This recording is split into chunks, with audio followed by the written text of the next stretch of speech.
예, 마무리 1시간 말씀을 더 나누도록 하는데 8페이지, 9페이지는 이미 아까 내가 설명으로 갈릴리 20성읍을 히람에게 솔로몬의 건축자재 대금으로 주었다가 나중에 되찾았다. 그래서 갈릴리는 처음에는 이방인에게 넘겨진 땅이었지만 나중엔 영화롭게 됐다. 갈릴리 땅이. 그거에 대해서 아까 이미 설명을 했어요. 이제 그것은 집에 가셔서 여기 있는 자료는 꼭 읽어보셔야 돼. 열왕기상 9장 11절로 14절, 역대하 8장 1절로 2절, 인용해 가면서 쭉 해놓은 거 꼭 나는 일단 그냥 설명으로 했기 때문에 안 읽는 거예요 지금. 자, 9페이지 9장 1절부터 봅니다. 전에 고통받던 자들에게는 흑암이 없으리로다. 전에 고통받던 자들이라는 건 갈릴리의 20성읍에 살던 이스라엘 백성들로 예표가 됐어요. 히람에게 줬죠, 솔로몬이. 그런데 옛적에는 여호와께서 스불론 땅과 납달리 땅이, 스불론 지파와 납달리 지파가 그쪽 갈릴리 지역의 기업을 상속받았던 지파였었어요. 그 땅이 멸시를 당하게 하셨더니, 이 멸시를 당한 건 히람에게 뭔 소리 들었다고요? 가불 땅이라 하고, 그 가치 없는 땅, 메마른 땅, 그런 땅을 나한테 주는 거냐고 이렇게 불평을 했기 때문에 하는 말이에요. 그런데 후에는 솔로몬이 나중에 그거 되찾아가지고 거기다가 성읍들을 다시 재건축, 신도시를 다 만든 거예요. 그럼 요즘에도 다 신도시에 들어가서 살면 좋은 아파트 들어가 사는 거죠. 옛날에 무가춘 살던 사람이 신도시 생겨서 거기 가서 살아라 그럼 영화롭죠. 뭔 말인지 아시겠죠? 네, 그렇게 됐다는 거예요. 그래서 후에는 해변길과 요단 저편 이방의 갈릴리를, 이 갈릴리가 후에는 영화롭게 된다는 거예요. 그런데 이런 말씀에 대해서는 대제사장 무리가 안 읽어본 건 아닐 거 아니에요. 그 사람들이 뭐 성경 안 읽을 사람들이 아니니까. 그런데 이런 말씀은 자기가 원하는 말씀이 아니니까 그냥 건너가는 거지. 뭐 이렇게 침 얼렁 딱 넘겨버리는 거야 그냥. 그럼 우리 형제 자매님들은 괜히 저 침 넘어 이렇게 붙여서 이렇게 절대 그렇게 하시지 말고, 몰라도 일단 일단 다 읽어서 마음에다가 잘 이렇게 장비를 해 두세요. 언제는 또 침 바르라더니 또 언제는 또 침 바르지 말라고 그러냐고.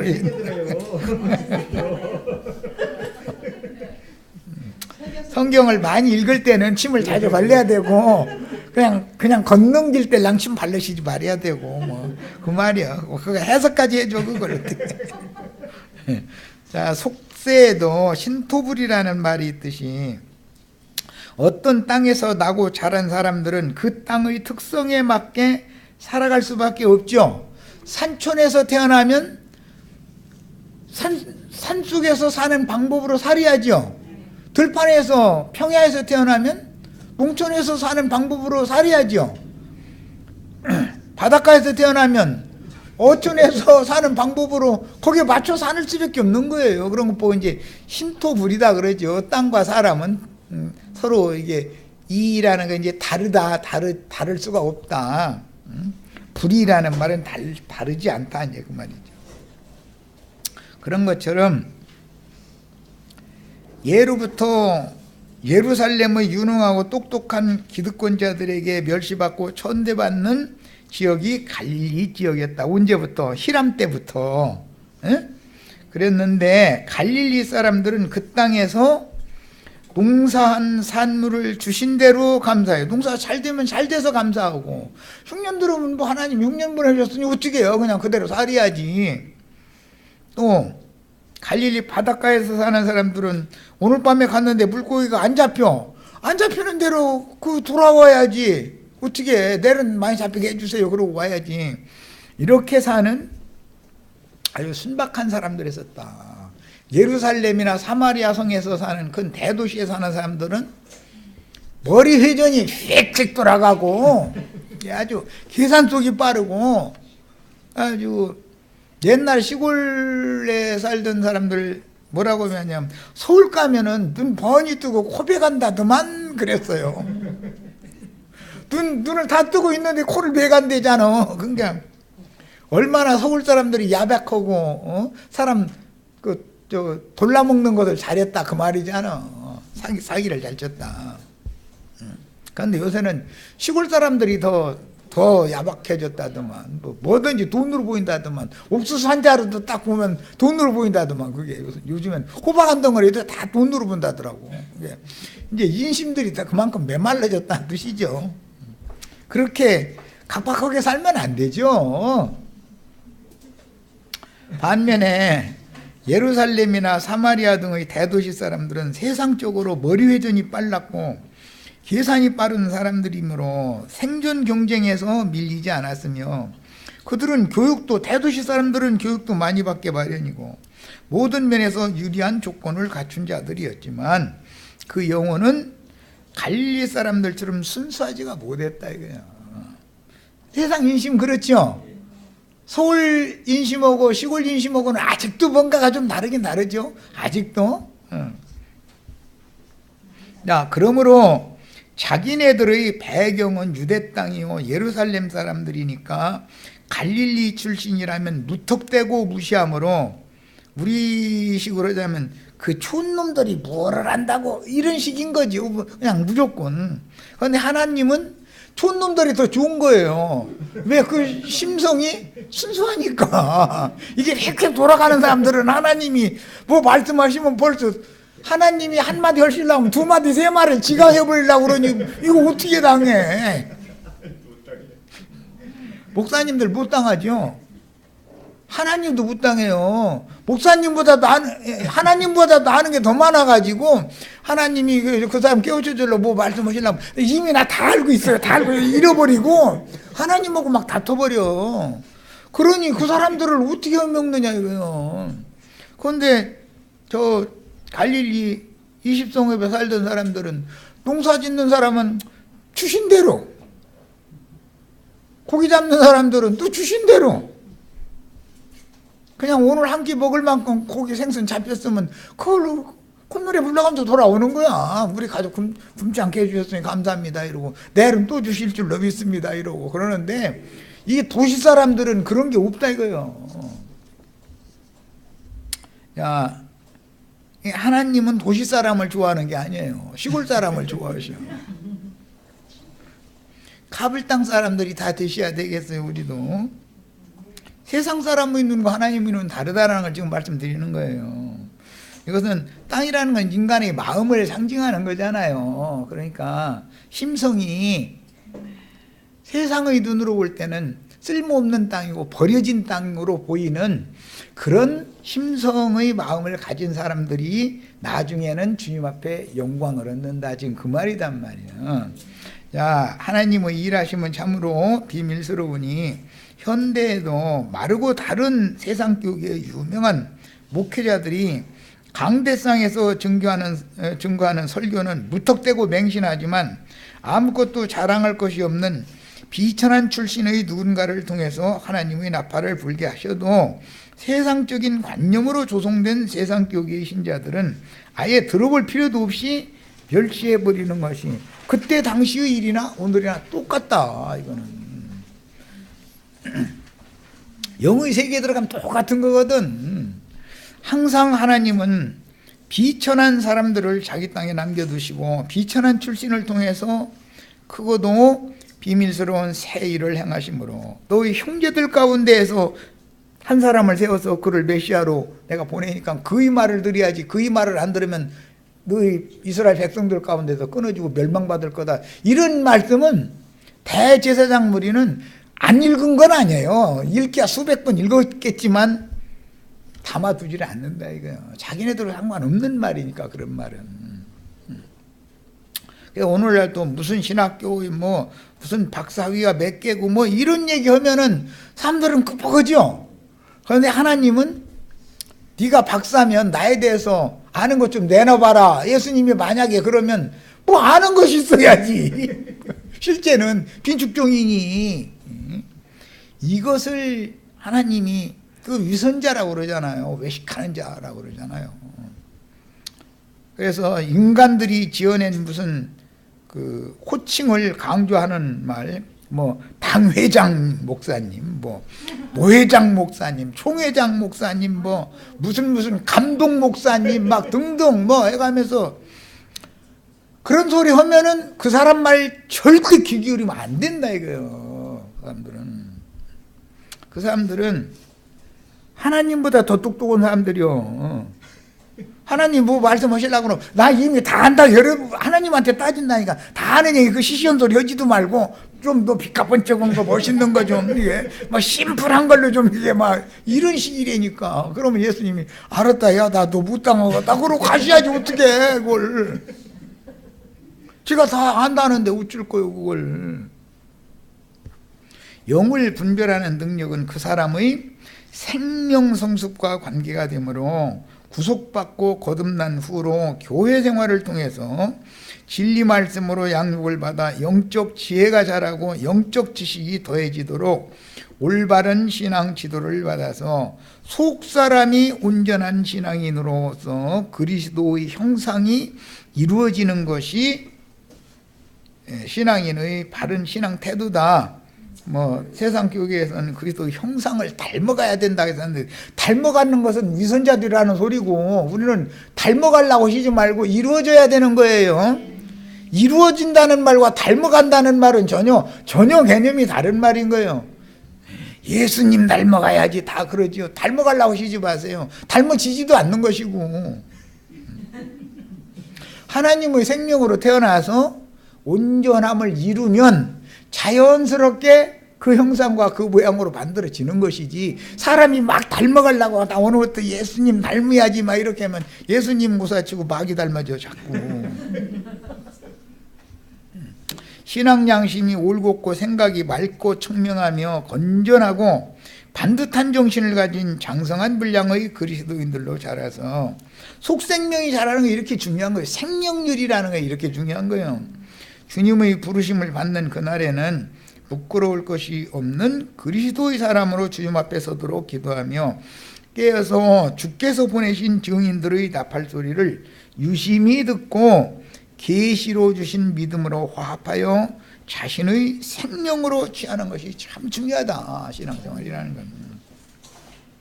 자, 이제 요한복음 7장 마지막 절, 그 다음에 8장 1절 읽고 시작하겠습니다. 53절 7장 마지막 절에 다 각각 집으로 돌아가고 이렇게 돼 있고 거기 다 각각 할 때 괄호가 시작이 됐죠. 그리고 18장 11절까지 괄호가 쭉 하나로 묶여져 있어요. 11절 맨 나중에 보면 괄호가 나오죠. 죄를 범하지 말라 하시니라 하고 괄호가 딱 닫혀져 있죠. 어디에서 열렸어요? 다 각각 집으로 돌아가고 해서 괄호가 있고 마무리는 어디에서 됐어요? 8장 11절에 있죠. 예. 이것은 한 묶음의 말이다 이 말이잖아요. 지금 어떤 말을 했는데 괄호로 이렇게 해서 딱 묶어놔두면 거기는 지금 한 가지 내용을 말하고 한다라는 뜻이잖아요.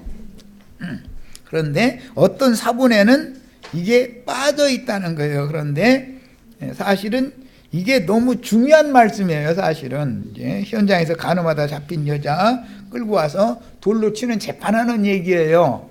이것은 7장에서 이어지는 말이다 이거예요. 아까 7장에서 그래서 내가 일부러 찾아 읽은 거예요. 8장과 연결. 성경이라는 게 흐름이 있는 거기 때문에 그걸 이해시키려고. 유대인들은 사람을 정죄하려면 둘이나 셋의 증인이 꼭 필요했죠. 둘이나 셋의 한 편의 증인만 필요한 게 아니라 반대편에도 둘이나 셋의 증인을 또 세워가지고 양편 말을 다 들어봐야죠. 그것이 공정한 법대로 하는 재판이에요. 그런데 지금 유대인들은 유대교 대제사장 무리는 예수를 그런 절차도 거치지 않고 지금 잡아다 죽이려고 하고 있는 거 아니에요. 그러니까 실제는 대제사장 무리가 자기네들이 가르치는 율법을 자기네들 스스로 지금 범하고 있는 거 아니에요. 야, 이 말씀에 이어서 8장에 넘어가면 현장에서 가늠하다 잡힌 여자를 끌고 왔어요. 그리고 나서는 모세의 율법에는 이런 여자는 돌로 쳐서 죽이라고 했는데 당신은 이런 여자 어떻게 재판합니까? 하고 물어보지언지 그 말씀으로 이게 이어지는 거예요. 그래서 한 단락이 이렇게 딱 묶여 있어요. 문맥의 흐름을 잘 이해를 하셔야 돼. 성경을 읽을 때 이렇게 어디에 괄호가 있고 어디에 괄호가 끝나고 이런 것도 벌로 읽지 말라고 절대로 그냥 다 아는 줄 알았죠.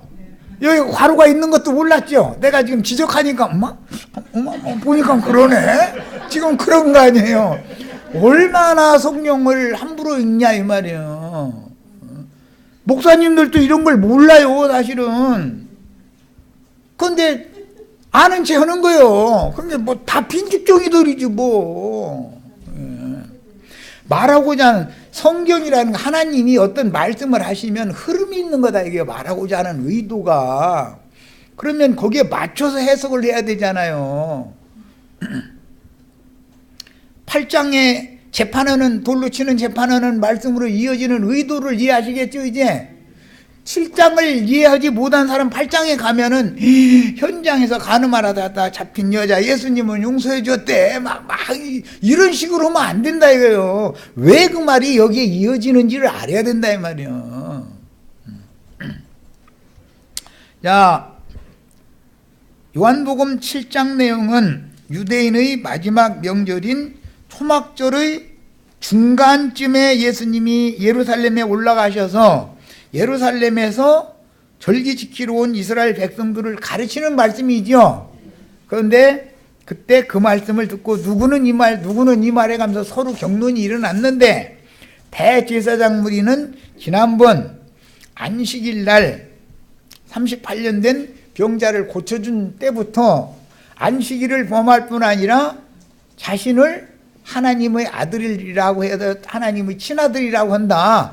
그래서 지가 하나님이지 한다. 그래가지고 그때부터 죽이려고 온 거잖아요. 그런데 이번 명절에 이 잡아 죽이려고 군관들을 파송해서 보냈다 이거예요. 그런데 군관들이 가서 예수를 붙잡아 오는 것이 아니라 이렇게 가서 듣고 보니까 아니 자기네들을 지금까지 가르침 받던 말씀보다 너무 영적이고 이해가 되고 깨닫게 해주는 말씀을 증거를 하는 거예요. 그러니까 잡으라고 명령을 하족들에게 내리지를 못하고 빈손으로 대제사장한테 갔더니 왜 빈손으로 왔어? 그러니까 우리가 가만히 들어봤더니 지금까지 그 사람처럼 말하는 소리 우리는 들어본 적이 없다. 이러니 승질난 거지 이제.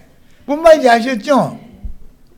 그 중에 니고데모가 대제사장 그 무리 보고 우리의 율법은 사람을 죽이는데 양편의 증인들을 세워서 말을 다 들어보고 공평하게 판단해서 죽여야 되는 법대로 해야지.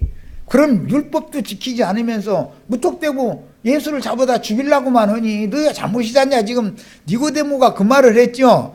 그 문제 때문에 이 말씀이 이어져 나갈 때 8장에 가서는 현장범이요. 잡아가지고 왔어. 율법에는 그 사람 돌로 쳐서 죽이라고 돼 있어요. 문자로는.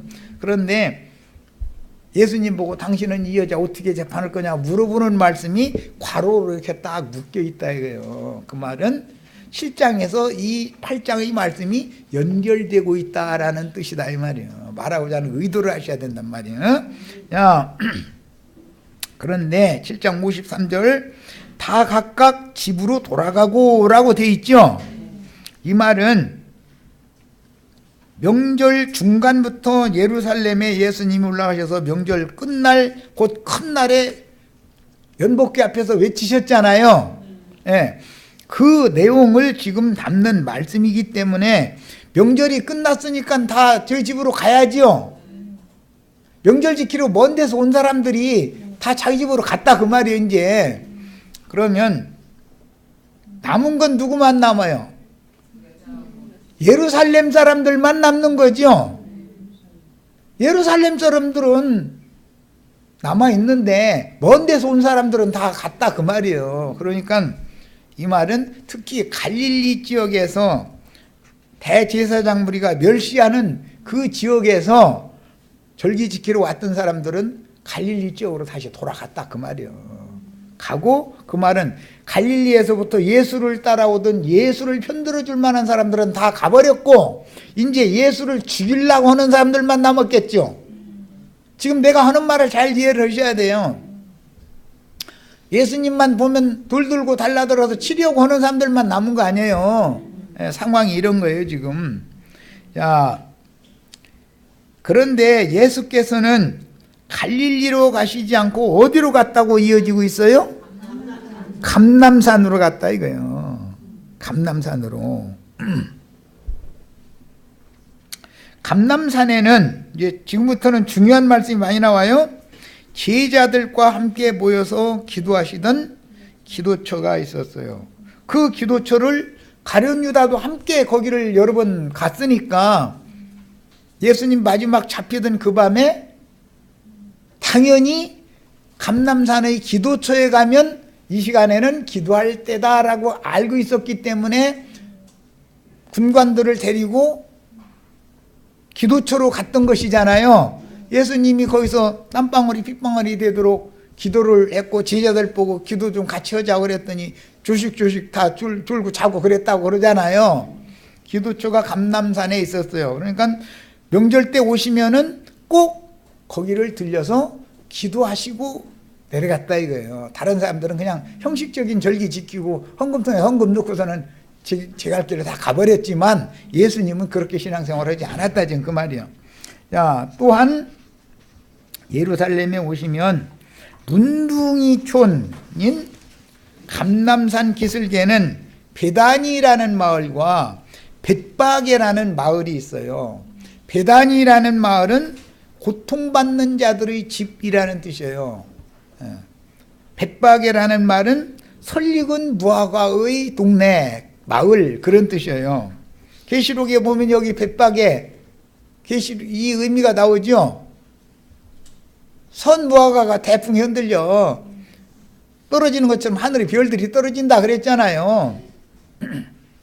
벳바게 마을은 순교자의 마을을 상징한다 그런 말이에요. 실제로는 그 벳바게 마을에서 예수님이 마지막 6월절 죽을 때에는 매여 있던 나귀와 나귀 새끼 풀어서 끌고 오라 해가지고 거기서부터 타고 예루살렘에 입성했었잖아요. 베다니와 벳바게 대충 이해를 하셔야 돼. 이제 그래야 다음 더 나가는 말씀을 이해가 되기 때문에 미리 말씀드리는 거예요. 자, 그게 감람산 기슭에는 첫째는 기도처가 있었어요. 두 번째는 문둥이촌이 있었고 세 번째는 주님이 타고 입성하실 나귀와 나귀 새끼를 치고 있는 매어는 그 사람들이 벳바게 마을에 있었어요. 예수님이 베다니의 맞은편 마을로 가서 매어는 나귀가 있을 텐데 그 풀어서 데리고 와라. 그러니까 제자들이 가서 풀어서 그냥 갖고 온 거잖아요. 남의 거잖아 그게. 그 말을 그냥 듣자면 얼마나 웃기는 얘기예요. 그런데 그 사람들과 이미 다 약조가 돼 있었던 것이다 이 말이에요. 늘상 예수님은 절기 지키러 가면 그 예루살렘에 있다가 감람산으로 가셔서 베다니와 벳바게 그 다음에 기도처 세 군데는 꼭 들렸다 이거예요. 자, 앞으로 살펴보겠지만 예루살렘 성 안에는 문제는 이제 예루살렘 성 안에 비교적 부유한 가정이었던 마가 요한의 모친 마리아 자매, 즉 마가 요한은 바나바의 생질이죠. 그러니까 마리아 자매는 바나바의 누님 아니면 여동생일 거 아니에요. 바나바의 생질이 마가면 마가의 어머니는 바나바의 누이거나 여동생이거나 그럴 거 아니에요. 온누이 관계지. 손수 아시겠죠? 바나바는 사도행전 13장에 나오는 바울과 바나바 두 사도라고 그러잖아요. 성령께서 세우신 사도들이단 말이에요. 바울과 바나바는 예수님이 육신으로 계실 때 세운 사도들이 아니잖아요. 바울과 바나바는. 바나바는 어디 태생이에요? 이거 봐, 또 대답이 없어. 바나바는 지중해의 쿠브로 키프로스라고 하는 큰 섬 출신이에요. 바울은 어디 출신이에요?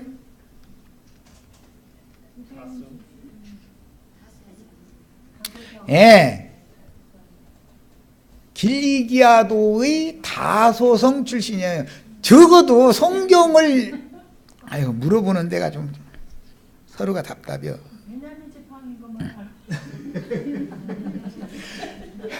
성경을 기초적인 건 아셔야 돼. 그만큼 성경들을 안 읽으시니까 그래요. 내가 이거 시험해 보느라고 가끔 이거 질문하는 거예요. 자, 예루살렘 성 안에는 비교적 부유한 가정이었던 마가 요한의 어머니 마리아 자매 즉 바나바의 온누이 집이 있었고, 예루살렘에 올라오시면 유하실 때 그 집에서 유숙을 하셨다. 마가 요한의 어머니 마리아 자매의 집에서 유숙을 했다. 그리고 그 집의 다락방은 120명씩이나 모일 수 있는 큰 다락방을 가진 집이니까 어마어마한 집이었겠죠. 지금 우리 여기 사용하는 집보다 한 3배는 더 컸다는 뜻이죠. 그래야 120명이 모이고 예수님이 강대상 해놓고 해서 설교하고 그러실 수 있는 장소였다는 거잖아요. 그러니까 그런 큰 집을 지니려면 재물이 좀 있는 사람이겠죠. 물길는 하인도 두고 부리고 있었죠. 마리아 자매는 물깃는 하인도 두고 있었잖아요. 그래서 성 안에 들어가면은 물동이 이고 가는 사람 만날 텐데 그 사람 가는 데 따라가 가지고서 우리 선생님이 이번 6월절 잡수실 때를 준비하라고 그랬는데 그 어디다 준비를 해야 되느냐고 그랬더니 다락방을 자기 그 120명이나 모일 수 있는 다락방 거기다가 다 상해서 만들어 줬다는 거잖아요. 마리아 자매가. 아니 대답 들으라는 건 아니 이 정도의 성경 지식은 갖고 있어야 되지 않냐 이 말이요. 아유,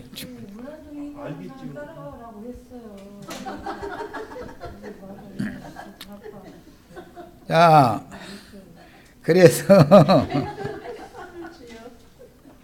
그곳에서 유숙을 했다라는 말은 그 마리아 자매님이 여관업을 했다라는 뜻이지 않냐 이 말이에요. 여관업.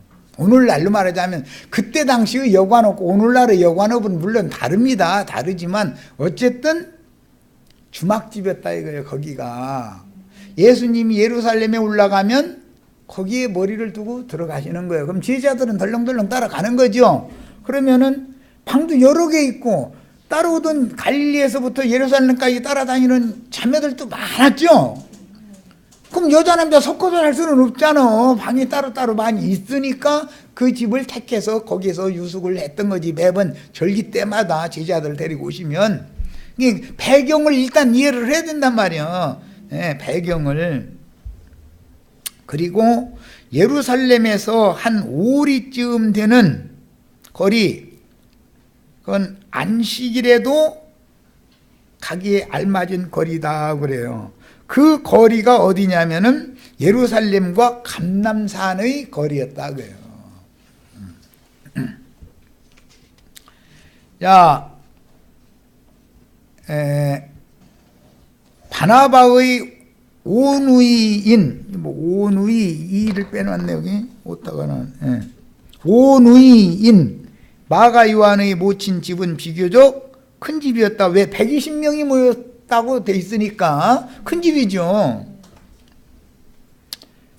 큰 집이었을 것이며 넓은 다락방이 있어서 12 제자들과 갈릴리에서부터 예수를 따르던 여자들이 함께 그 집에서 자주 유숙하였으며 마지막 유월절 때는 다락방에서 제자들과 함께 유월절을 먹도록 준비할 것을 마리아 자매님한테 예수님이 귓속말로 미리 얘기를 해둔 것이다 그런 말이야.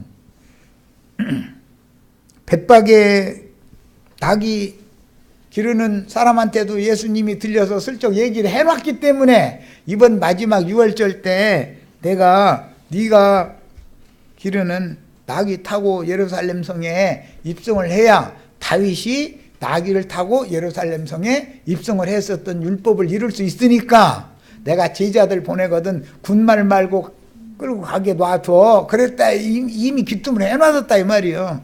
예수님이 어떻게 알고 그렇게 제자들 보냈더니 막 보내줬나 이렇게 생각하시지 말고 그럴 리가 있어요. 물동이고 가는 사람을 만난다 그러면 이 시간쯤 되면 저녁 해질녘이 되면 그 집 하인이 물을 깃는 시간이다라는 걸 예수님은 미리 알고 있었죠. 그러니까 이 시간에 성 안에 들어가면 물 깃는 사람을 만날 텐데 그 사람 가는 대로 따라가서 조금 가봤더니 늘 그 들리던 그곳이요. 알고 보니까 그 집 주인 보고 우리 선생님이 오늘 여기에서 반찬을 드신다고 그런다. 그렇게 얘기를 하면 다 준비될 거야 그랬다 이거예요. 그러면 예수님이 미리 마리아 자매한테 나 죽는 해에는 내가 이렇게 할 거다라고 귀뜸을 다 해놨다는 말이잖아요. 뭐 무슨 기적이 일어나서 막 그 시간에 막 물동이 이고 가는 사람 막 기적적으로 만나게 해주고 뭐 이런 식으로 상상하는 설교는 소리를 내가 들어봤는데 참 머리가 좋아도 너무 좋아서 너무 휙휙 돌아가. 이치에 맞지를 않잖아요. 그게 맞는 말이냔 말이요. 무슨 매해 적어도 1년 3차에 걸쳐서 예루살렘에 오시면 어디에서 유숙을 하셨다? 예루살렘 성 안에 마리아 자매님 댁에서 유숙을 했다 이거 지자들과 함께. 그리고 그 다락에서 많은 사람들이 따로 다니니까 다락에서 말씀도 가르치고 다 그랬던 거다 이거예요. 야, 이건 굉장히 중요한 이제 말을 하는 거예요. 내가 지금 이것은 예수는 자신이 언제 잡혀서 죽어야 한다는 것을 이미 다 알고 있었다 이거예요. 그런데 이번 요한복음 7장의 초막절 절기에는 아직 죽을 때가 안 된 것도 이미 알고 있었던 거예요. 다음 유월절 때 죽어야 되는 거예요. 예수는 유월절장으로 죽어야 되니까, 그죠? 예. 자, 문둥이 마을인 베다니 마을에 자주 가신 이유는 구약 성경의 문둥이들을 진찰하는 책임이 제사장에게 있었고, 고침받은 문둥이나 유출병자를 위한 정결 의식을 향하여 정결하다는 정결 예식을 행하고 정결해진 사람이라고 선포할 수 있는 책임도 제사장에게 있었는데 신약에서는 이걸 보혜사라고 그래요. 중보자다 이거요. 당연히 해야 될 제사장의 직무였기 때문에 예수님이 오신 것은 보혜사, 중보자로 왔죠. 누구의 중보자로 왔어요? 돌에 맞아 죽을 수밖에 없는 사람들의 중보자로 왔죠. 예수님이 보증서 주러 온 거예요. 우리 형제 자매님들 율법대로 죽어야죠. 대제사장이 허락한 대로 그들의 율법 적용을 하면 우리 다 죽을 수밖에 없는 자들이잖아요. 그런데 율법을 응하게 하려면 반대편 송사자의 말만 들으면 돼야 안 돼요? 피소자의 편의 말도 들어봐야죠. 그 증거를 누가 해주러 왔다고요? 예수님이 해주러 온 거예요. 그래서 예수님이 이제 8장에 넘어가면은 현장에서 간음하다 잡힌 여자를, 죽을 수밖에 없는 여자를 살려주기 위해서는 중보자가 있어야죠. 그래서 예수님의 재판 얘기, 구약 성경의 재판 얘기가 계속 이어지고 있는 것이고, 구약 성경에 문둥병, 유출병 환자들은 성 안에 들어갈 수 있어요, 없어요? 진박 성 밖에 쫓겨나서 성에 들어가서 제사에 참여할 수가 없어요. 부정하기 때문에. 이 사람들은 하나님께로부터 저주를 받은 사람들이라고 판단했기 때문에 고칠 수 없는 거예요. 문둥이라는 것은 구약 시대의 예로는 하나님의 저주를 받은 사람들이다 이거요. 이 사람들은 저주받은 사람들이에요. 유출병 환자라는 것은 남자의 경우도 있고 여자의 경우도 있는데 신약인 여자의 경우만 나왔죠. 38년 동안 유출하던 여자가 예수님 옷가에 손을 댔더니 낫다고 그랬죠. 12해. 12해 동안 혈루증을 앓았다 그러는데 하혈을 계속 했다 이거예요. 그것 보고는 여인들의 성병 보고는 뭐라고 하는데? 임질이라고 그러는 거예요? 임질이라고 그러는 거예요? 남자들도 정액을 설정한다고 그러는데 이게 흘릴 수 있다 이거예요. 그런 거 보고 뭐라고? 매독 걸렸다 이렇게 말하죠. 자, 그런 경우는 하나님의 저주를 받은 경우라고 봤다 이거예요. 그것은 왜 그러냐? 생명이 죽어가는 걸로 본다 이거예요. 생명이 죽어가는 사람이다 이거예요. 야, 그러려면 생명을 주실 수 있는 분이 오셔서 그를 생명을 주어서 살려내야 되는 문제죠. 자, 이것은 문둥병이나 유출병의 치료를 받았다라는 것을 누가 진찰을 한다고요? 율법에는 제사장이 진찰하게 돼 있어요. 제사장이. 그런데 그 제사장은 유대교 대제사장들은 지금 죽이는 일만 하고 죽을 자를 살리는 일을 하지를 않는다 이거예요. 지금부터 하는 말을 잘 새겨 들으셔야 돼. 율법 대제사장은 예수님도 죽이려고 지금 하는 거죠. 예수님은 죽을 자를 살리러 오셨죠. 그래서 예수님이 왜 예루살렘에 오시면 문둥이촌 베다니 마을을 꼭 들리셨는가를 알아야 된다 이 말이에요. 베다니 마을에 예수님이 괜히 간 건 아니잖아요. 문둥이들이 혹시 치료가 됐으면 결례의식을 행해서 너는 정결케 되어졌다라고 선포를 해야 되죠. 그건 제사장이 해야 되는 의무인 거예요. 그런데 유대교 대제사장들은 너무 거룩하다 보니까 문둥이 촌에는 가면 병 올릴까 무서니까 유출병자 만났다가는 저한테 성병 올릴까 무서니까 쉽게 말하자면 이제 그 사람들 창종을 안 하려고 그런다 이거예요. 그런데 예수님은 병자들을 고치러 오셨으니까 중보자니까 문둥이 촌에 그래서 당연히 갈 수밖에 없었던 거다 그런 말이에요. 그 마을은 창녀나 살고 멸시받는 사람들만 사는 거예요. 문둥이나 살고 그런 마을이요. 마리아가 향유를 부은 이야기라든지 이제 뭐 마르다가 뭐 예수 마르다네 집에서 예수를 위해서 잔치한 얘기라든지 이거는 이제 앞으로 11장 12장에 가서 이제 충분히 더 말씀을 나눌 거예요. 이런 문제를 알려면 기본적으로 레위기 13장, 14장, 15장 말씀을 알아야 된다 이거예요. 문둥병이나 유출병을 어떻게 치료를 하고 치료된 사람은 제사장한테 예물을 정결하게 하는 예물을 바치고 제사장에 의해서 너는 깨끗게 되었다라는 선포를 들어야죠. 그럼 그 사람이 이제 하나님 앞에 나가서 하나님을 섬길 수 있게 되죠. 자, 처음에는 멸시받는 사람이었다가 나중에는 영광을 얻게 되는 사람이다 이거예요. 나중에는 우리 형제 자매들이 다 이 말을 알아들으셔야 되겠어요. 복음이 뭔가를 알아야 돼. 율법 대제사장은 너무 거룩하기 때문에 자기네들이 율법을 오남용해서 사람을 죽이는 법으로만 사용을 해요. 항상 예수도 죽이려고 그러고 뭐 그들한테 가르침을 수천 년을 받다 보니까 현장에서 간음하다 잡힌 여자 당연히 돌로 쳐 죽여 율법에 그렇게 돼 있으니까. 그런데 제사장으로 오신 중보자로 오신 보혜사로 오신 예수는 그를 변호해서 살려놓는다 이거예요. 하나님 앞에서. 이게 복음인 거예요. 그냥 7장을 모르면 8장으로 넘어가는 말을 이해하기가 어렵겠죠. 이제 뭔 말인지 아시겠죠. 이제는. 예. 자, 그래서 마가 요한의 모친집 다락방은 예수와 제자들이 합숙할 수 있고 그 제자들은 많은 무리가 따라다녔으니까 한두 명이 아니에요. 예.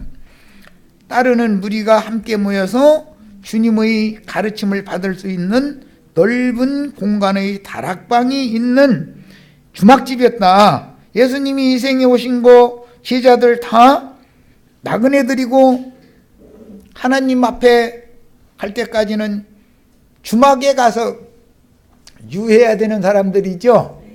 우리가 교회 생활하는 건 지금 주막에 와서 유하고 있는 거죠. 이것에 대한 상징이다. 그러니까 마가 요한의 모친 마리아 자매님 집이라고 하는 것은 교회에 대한 상징이고 모형이었다 이거예요. 또한 베다니 집, 문둥이 촌집, 거기에서 예수님을 위해서 잔치하지요. 예루살렘에서는 예수를 어떻게 잡아 죽일까 하고 모의하고 있고, 베다니에서는 예수를 위해서 잔치하잖아요. 자, 유대인의 교회가 있고 이방 죄인들의 교회가 있고 두 교회가 이미 암시가 된다 이런 말이에요. 복음서 내에서. 마가 요한의 어머니 마리아 자매의 다락방은 예루살렘 교회에 대한 예표가 되는 거죠. 예수를 위해서 잔치했던 베다니 나사로의 집이나 나사로의 누이 마르다의 집은 신약 교회에 대한 예표다 그런 말이에요. 이런 이치를 알아야 돼. 기본적으로 성경을 읽을 때는 자, 레위기 13장 15장까지는 숙제로 오늘 읽으면 시간이 너무 많이 가니까 거기는 문둥병, 유출병 이런 사람들을 어떻게 진찰을 하고 제사장이 진 밖에 나가서, 왜 문둥이들은 진 밖에 있어야 되니까 제사장이 직접 거기를 찾아가서 진찰을 해야 되는 거예요. 그런데 예루살렘 대제사장들은 문둥이촌에 와요 안 와요? 예루살렘 성전 높은 보좌에 타고 앉아서 왜 앉아보았어? 그 율법을 모르는 저주받은 자들이요? 이런 건 하고 앉았지.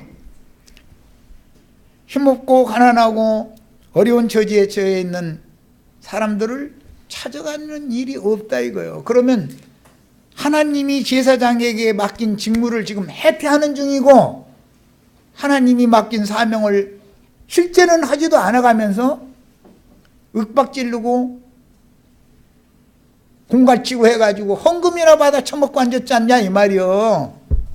뭔 말을 지금 내가 하는지 아시겠죠? 그럼 그 사람들한테 가야 돼 안 가야 돼? 이제 살고 싶으면 어디로 가야 되는 것이 딱 결정이 났죠? 살고 싶으면 예수님한테 오셔야 돼. 예수님한테 오시면은 마땅히 죽을 수밖에 없는, 율법으로는 죽을 수밖에 없는 죄인들이지만 변호를 받는다 이거예요. 또 다른 보혜사라고 그래요.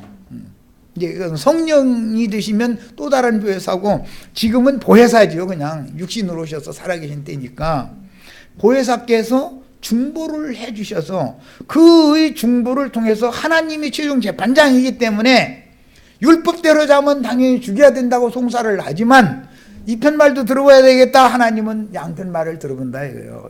예수님과 성령께서 오셔서 두 증인으로 증거를 딱 받고 보니까 죽을 사람이 아니고 이 사람 살려야 되겠구만 해서 살려놓는다 이런 말이에요. 오늘 이런 축복이 다 임하시기를 바라요. 지금 말하는 의도를 아셔야 돼. 요한복음 7장을 오늘 2시간을 앞에 미리 해놓은 것은 8장 너머에 가는 말씀을 이해시키기 위해서 털을 닦는 시간을 가진 거예요. 완전한 변호자이신, 중보자이신 완전한 대제사장, 멜기세덱 반차에 따른 대제사장이신 예수 그리스도를 만나서 변호를 받지 않으면 우리는 살아남을 자가 아무도 없다 이거예요. 그죠? 오늘 다 살리심을 받는 축복을 받으시길 바라요. 그리고 이제 성경을 읽겠습니다. 이건 앞으로 나가는 말씀을 위해서 사도행전 1장 12절로 14절 읽겠습니다. 이것은 예루살렘에 예수님이 올라가셨을 때마다 유하시던 집이 어딘가를 지금 보려고 그러는 거예요. 사도행전 1장 12절로 14절, 제자들이 감람원이라 하는, 이 감람산이죠. 감람원이라는 산으로부터 예루살렘에 돌아오니 이 예루살렘은 어디로 온 거예요? 마가 요한의 어머니 다락방으로 온 거예요. 이 산은 예루살렘에서 가까워 거리가 얼마쯤 돼요? 오리쯤. 예. 앞으로 이제 요한복음 11장에 보면 한 오리쯤 되는 거리요. 그 거리는 안식일에도 통행을 할 수 있도록 허용되는 거리였어요. 안식일에 가기 알맞은 길이라 들어가. 어디에 들어갔다고요? 다락방에. 그들이 유하는 다락방으로 올라가니 어딘지 아시겠죠? 이제 예수님과 제자들이 절기를 지키러 올라오시면 어디 가서 유하셨어요?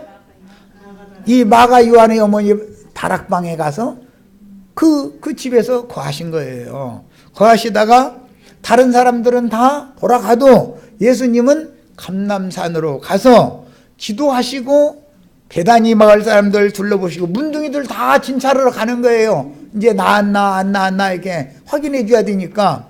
그런데 예수님이 죽던 마지막 해 6월절을 앞둔 그때는 마르다 자매님의 남편이 여태까지 문둥병으로 다 죽게 생겼다가 고침을 받아가지고 이제 잔치를 한다 이거요. 정결케 됐으니까 예수님이 오셔서 너는 의롭다. 너는 그 말은 무슨 뜻이요? 너는 나를 믿었기 때문에 문둥병에서 너는 고침받았다. 유출병 환자도 너는 나를 믿었으니까 고침받았다. 너는 의롭다. 라고 판결을 딱 내린다 이거예요. 그러면 그 사람은 누가 정죄할 수 있어요? 없어요? 예수님이 한번 의롭다 하시면 누구도 그 사람 정죄할 수 없죠? 이런 거예요. 이 복음의 원칙을 이제 알라고 얘기하는 거예요, 지금. 자, 그 다음에 이번에는 베드로가 전도를 하다가 유대교 대제사장들에게 잡혀가지고 감옥에 갇혔어요.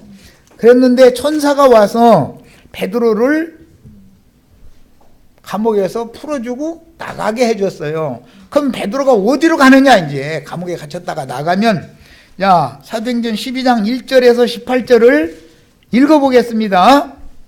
내가 한 절 읽고 우리 지체들이 한 절 읽고 해서 18절까지 읽고 마치겠습니다. 그때 헤로드 왕이 손을 들어 교회 중에서 몇 사람을 해하려 하여 요한의 형제 야고보를 칼로 죽이니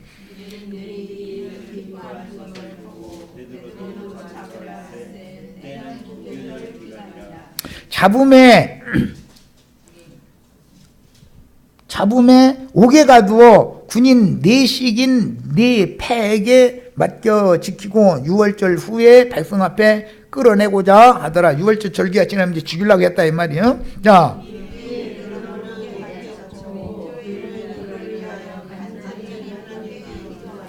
이 교회는 그랬는데 이 교회가 지금 어디에서 기도하는 거예요?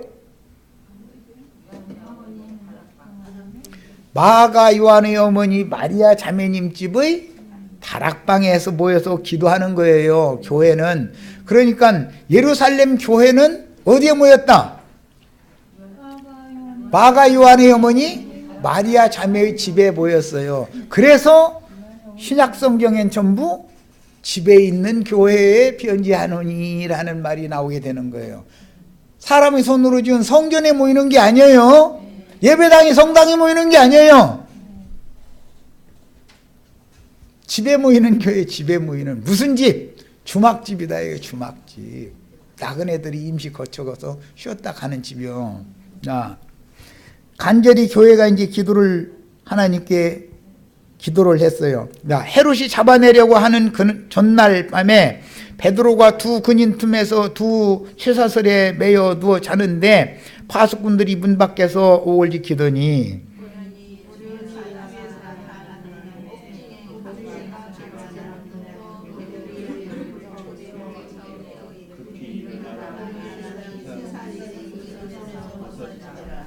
천사가 이르되 띠를 띠고 신을 신으라 하거늘 베드로가 그대로 하니 천사가 또 이르되 겉옷을 입고 따라오라 한대.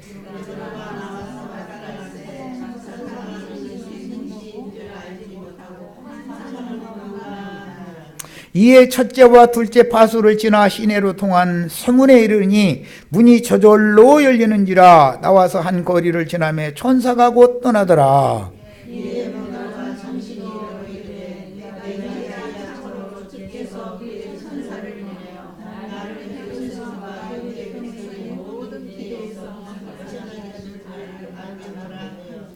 깨닫고 줄쳐놓습니다. 깨닫고 마가라 하는 요한의 어머니 마리아의 집에 가니. 옥에서 나오면 어디로 가요? 교회가 베드로를 위해서 기도하던 그 집에 가야지요. 그 집이 어느 집이었어요? 마가라 하는 요한의 어머니 마리아의 집이에요. 그 집에 가니 여러 사람이 거기에 모여 기도하고 있더라. 자, 읽습니다.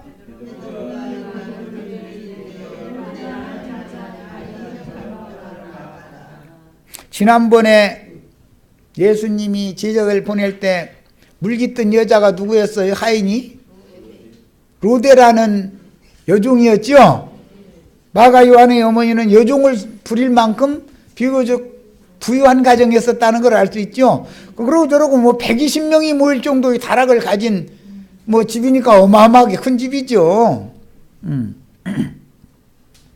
자, 그 하인 로데라고 하는 여자아이가 영접하러 나왔다가 베드로의 음성인 줄을 알고 기뻐하여 문을 미쳐 열지 못하고 달려들어가 말하되 베드로가 대문 밖에 섰더라 하니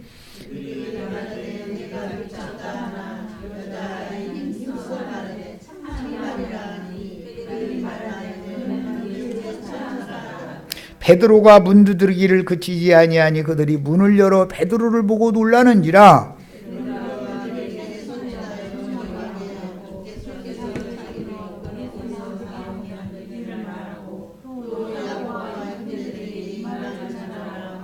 다른 곳으로 떠나니라 그랬어요. 자, 여기까지 마칩니다. 일단은 성경의 흐름에 대해서 아셔야 돼. 말하고자 하는 의도를 아셔야 되고, 자, 오늘은 이제 마지막 시간에는 두 교회가 예시가 이미 복음서에 되어져 있었다. 무슨 교회? 집에 있는 교회. 예루살렘 교회는 마가 요한의 어머니 마리아의 자매의 집에 모이게 됐고, 이방 교회들은 특히 고린도 교회, 이제 예를 들자면 바나바가 아니라 바울과 그 천막 짙은 브리스가와 아굴라 그 집에 모였죠. 그래서 아굴라와 브리스길라의 집에 있는 교회에 편지하는 이렇게 돼 있었잖아요. 이렇게 유대인의 교회, 이방인의 교회가 전부 다 성당이나 예배당에서 모였다. 어느 형제 자매의 집에서 모였다. 자, 여기까지 해서 마칩니다.